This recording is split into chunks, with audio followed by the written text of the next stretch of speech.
सूर्याच्या उत्तरायणाने तिळतिळ वाढत जाणारा दिवस जेव्हापासून सुरू होतो तो मकर संक्रांतीचा. पण नाशिक शहरात उत्साहात साजरा केला जात आहे. सर्वांनी एकमेकांना मकर संक्रांतीच्या शुभेच्छा दिल्या जात आहेत. तिळगुळ घ्या, गोड गोड बोला असा स्नेहमय संदेश देत नाते वृद्धिंगत करण्यात आले. आज सकाळपासूनच पतंग उंच आकाशात झेप घेत आहे. दरम्यान युवक नागरिकांबरोबरच महिलांचा पतंग उडवण्याचा उत्साह देखील शिगेला पोहोचलेला आहे.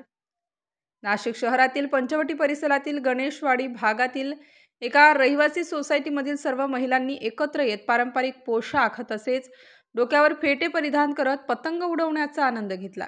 महिला वर्गामध्ये विशेष लोकप्रिय असलेल्या मकर संक्रांत सणाविषयी यावेळी महिलांनी आपल्या प्रतिक्रिया व्यक्त केल्या आहेत.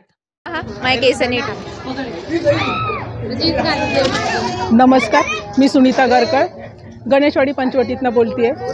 आज सर्वात आधी तुम्हा सर्वांना मकर संक्रांतीच्या खूप खूप शुभेच्छा. आज गणेशवाडी गौरव अपार्टमेंटमध्ये आम्ही सर्व महिलांनी गच्चीवर पतंग उडवण्याचा मजा घेतला आहे. आज आम्ही सर्व महिला एकत्र येऊन आज सुती धाग्याचा, कॉटनच्या धाग्याचा सगळ्यांनी वापर केला आहे.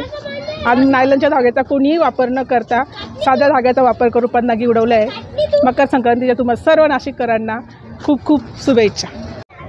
नमस्कार, मी वनिता बाळासाहेब शिंदे. आज मकर संक्रांत म्हटली की आम्हा सगळ्या बायकांना, सगळ्या मुलांना, सर्वांनाच फार आनंद होतो. आणि त्याचप्रमाणे आम्ही आज सगळ्या महिलांनी रंगीबेरंगी फेटे बांधले आणि खूप मज्जा केली आणि खूप पतंग वरती उंच उडवले. पण आम्ही मांजा म्हणजे साधा दोरा वापरलेला आहे. आम्ही हानिकारक कुठली. स्टार न्यूजसाठी मोहसिन पठाण, नाशिक.